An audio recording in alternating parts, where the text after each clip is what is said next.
Hello friends, welcome to my channel.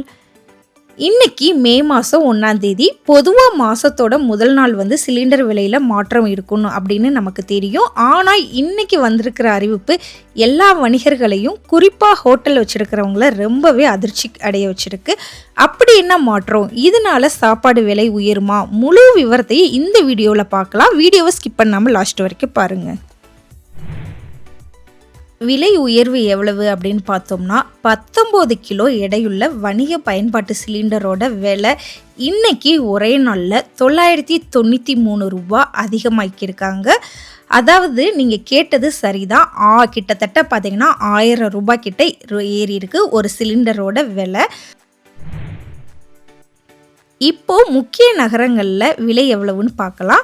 தலைநகர் டெல்லியில் ஒரு சிலிண்டரோட விலை பார்த்தீங்கன்னா 3071.50 காசாக மாறி இருக்கு.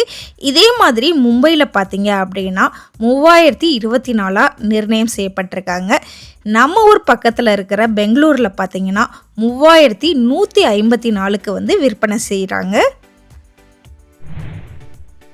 இதனால நமக்கு என்ன பாதிப்பு அப்படின்னு நீங்கள் நினைக்கலாம். இது பிஸ்னஸ் பண்ணுறவங்களுக்கு தானே, நமக்கு என்ன அப்படின்னு. ஆனால் யோசிச்சு பாருங்கள், ஹோட்டல், டீ கடை, பேக்கரி இங்கே எல்லாமே சிலிண்டர் விலை ஏறுச்சுன்னா அங்கே விற்கிற சாப்பாடு, டீ, ஸ்நாக்ஸ் எல்லா விலையும் கண்டிப்பாக உயரும். சாதாரண மக்களோட பாக்கெட்டில் இது பெரிய ஓட்டையவே ஏற்படுத்தும். ஒரு சின்ன நிம்மதியான விஷயம் என்னன்னு பார்த்தீங்கன்னா, வீடுகளில் பயன்படுத்துகிற சிலிண்டர் 14.2 கிலோ சிலிண்டர் விலையில் எந்த மாற்றமுமே இல்லை. இதுதான் நம்மளுக்கு ரொம்ப பெரிய சந்தோஷமான நியூஸ். அதே மாதிரி பழைய விலையை மட்டும்தான் கண்டினியூ ஆகுது. சர்வதேச சந்தையில் கச்சா எண்ணெய் விலை மாற்றம் தான் இதுக்கு காரணம்னு சொல்லப்படுது. இந்த அதிரடி விலை உயர்வு பற்றி நீங்கள் என்ன நினைக்கிறீங்க? இதனால் ஹோட்டலில் சாப்பாடோட விலையெல்லாம் உயருமா?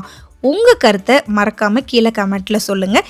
இந்த தகவல் உங்களுக்கு பயனுள்ளதாக இருந்துச்சுன்னா மறக்காமல் நம்ம வீடியோக்கு லைக் பண்ணுங்கள். உங்கள் ஃப்ரெண்ட்ஸுக்கும் ஷேர் பண்ணுங்கள்.